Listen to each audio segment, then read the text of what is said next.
Asia-Nong Hong is the executive director of the Institute for China-America Studies. I asked her why China isn't participating in the arbitration. First, I think China is very concerned or skepticism about the jurisdiction and the admissibility of the tribunal or of this case. And first of all, China believes certainly there was dispute between the two countries, but what has been presented to the tribunal is not the core issues. So actually the Philippines is asking the tribunal to decide, for instance, the legal status of some particular insular features in the spot lease. But those issues have not been actually addressed or included in the bilateral negotiation between the two countries.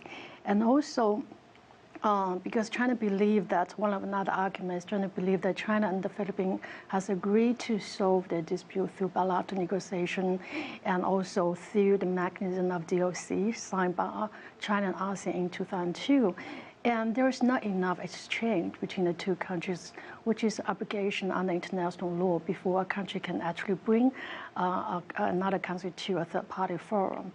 And certainly there's another legal argument is trying to believe that all these issues that raised in the Philippines submission is about sovereignty issues, and also it's about maritime delimitation issues, which China believes that it has already excluded those issues from a third-party compulsory mechanisms by its declaration in 2006.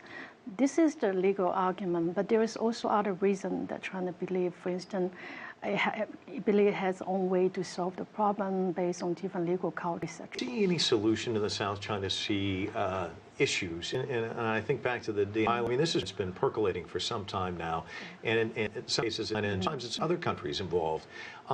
What is the mechanism for a solution, do you think? This interpretation based on their own national interests. All these countries did that. So I think it's very important, first of all, for the country covering situation and then come down and get a dialogue for negotiation. And what we see now is something that we never expect, because this in the South China Sea has been involved on a dispute over the sovereignty of maritime delimitation among the colonial states to something which we see today comes to something between China and the United States, which is not the case, because if you look at the journal U.S.-China relations, we actually have more room to accommodate each other than what we're seeing today.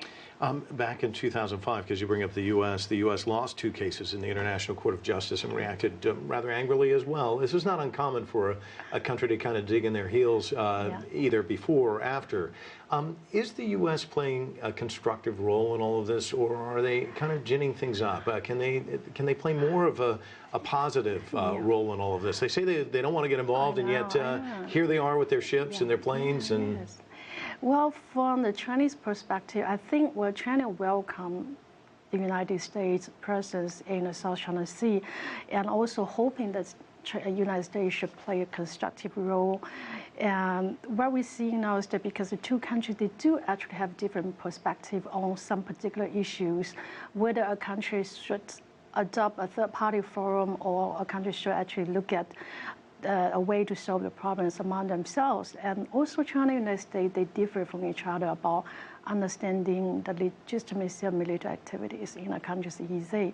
But I think China and the United States, they should actually explore their convergence of interests in the South China Sea and then find rooms to accommodate each other and cooperate with each other. If you like what you just saw, follow us on social media and visit our website, cctv-america.com.